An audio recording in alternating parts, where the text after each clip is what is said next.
Bill 2000 అయింది. బండి ఆడు ఉంది తీసుకోండి. 2000 ఒట్టి ఫ్రంట్ బ్రేక్ 2000 ఏంది? ఒట్టి ఫ్రంట్ బ్రేకా? ఏమున్నాయి మేడం ఆ బండిలో? అసలు ఇంజన్ ఆయిల్ లేదు, క్లచ్ లేదు, స్పార్క్ ప్లగ్ లేదు, ఏం లేవు. ఎవడన్నా నడుపుతాడా మనిషి అన్నాడు అసలు దాన్ని? అన్న చాలా ఎక్కువ మాట్లాడుతున్నావు. అందరు బండ్లది కలిపి నా బండి మీద వేయకు. అందరు బండ్లదా? మీది ఒక్క బండిదే మేడం. షోరూమ్లు ఇస్తే 10,000 కూడా ఇయ్యడు దానికి. అన్న ఫైనల్ 500 ఇస్తా. 500? ఇంజన్ ఆయిల్ 300 ఉంది మేడం దాంది. అదేంది మందే కదా? అది కుకింగ్ ఆయిల్ అండి, ఇంజన్ ఆయిల్ కాదు. తెలుస్తుంది, ఇది తిరగడానికి అది తినడానికి, అంతే కదా? మళ్ళా అన్న అయినా మా అన్నకెంత తక్కువ ఇస్తావు, నాకెందుకన్నా అంత బిల్ వేస్తున్నావు? అట్లేముండదు మేడం, ఎవరికైనా ఒకటే రేట్ చెప్తాం మేము. అన్నా మనం ఒకటే కదన్నా, ప్లీజ్ 500 కన్నా.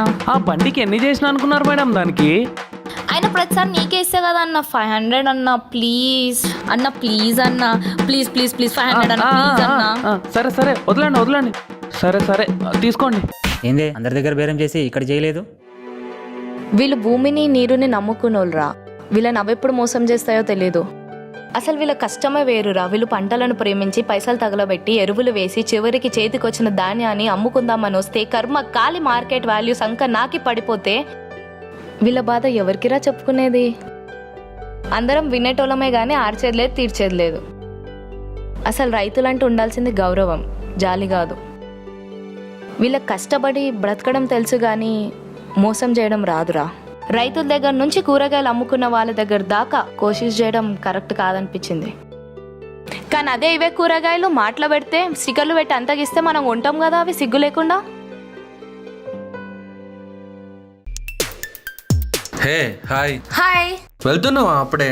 అవునరా, అక్క పిల్లలు వచ్చినారు, వాళ్ళకి టపాకాయలు కొనాలి. నువ్వు బాంబులు వేలుస్తావా?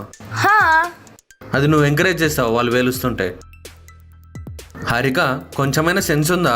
వాళ్ళంటే చిన్నపిల్లలు అడిగితే కొనిస్తారా? చిన్న ఉన్నప్పుడు మనం కూడా చేసినాం, బట్ ఎక్స్ప్లెయిన్ చేయి, పెద్దవాళ్ళు అయినాం కదా. ఒక్కరోజు బాంబులు వెళ్చడం వల్ల ఎంత పొల్యూషన్ అవుతుంది? Dust pollution, sound pollution, noise pollution, ఎంత పొల్యూషనో తెలియదా? చెప్పాలి కదా మనమైనా చిన్నపిల్లలకి. దీపావళి నెక్స్ట్ డే చూసావా? రోడ్లన్నీ కష్టరా అయిపోయి ఉంటాయి. దీపావళి రోజు పొగ చూసావు ఎప్పుడైనా? కనీసం మనుషులు ఊపిరి పీల్చుకోలేరు. అదొక్కరోజు పొగ వల్ల ప్రపంచంలో కొన్ని వందల జంతువులు చచ్చిపోతున్నాయి, రకరకాల ప్రాణులు అంతరించిపోతున్నాయి. మనం పెద్దోళ్ళం హారిక, చెప్పాలి వాళ్ళకి కనీసం. మళ్ళీ నువ్వు చేస్తుంది ఏందిరా?